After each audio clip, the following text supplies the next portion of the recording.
If you're wondering what's going on in the north of Boston real estate market, stay tuned.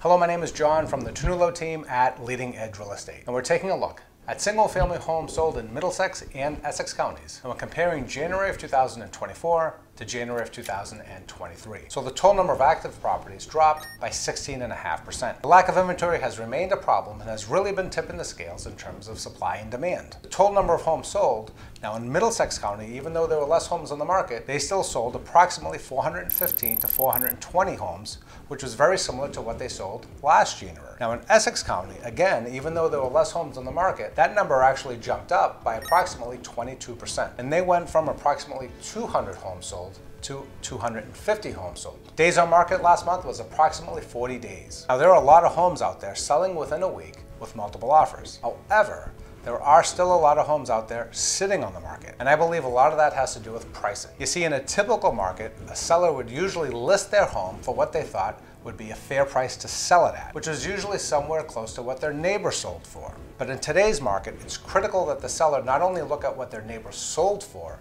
but also what they listed it for. Those sellers that don't pay attention to the listing price may be in trouble and may be sitting on the market a lot longer. For median sales prices, those numbers went from $640,000 up to $695,000, an increase of $55,000 or 8.6%. If you are considering selling your home this year, I believe sooner is better than later, as demand right now is very strong and there is very little competition out there. Now, if you're considering buying a home this year, I also believe sooner is better than later. Why? Experts still predict that home prices will continue to rise in 2024. Now, how can it be a good time to buy and a good time to sell, you may ask? Well, it's definitely a good time to sell, and it is a seller's market. However, for buyers, the question's a lot more complicated. Really what the question should be is, do you think it will get better later on in the year? And if experts do predict that home prices will continue to rise this year, I believe sooner is better than later. If you are considering making a move in the suburbs north of Boston, give us a call at 617-275-3379 and learn more about our team at TernulloRealestate.com.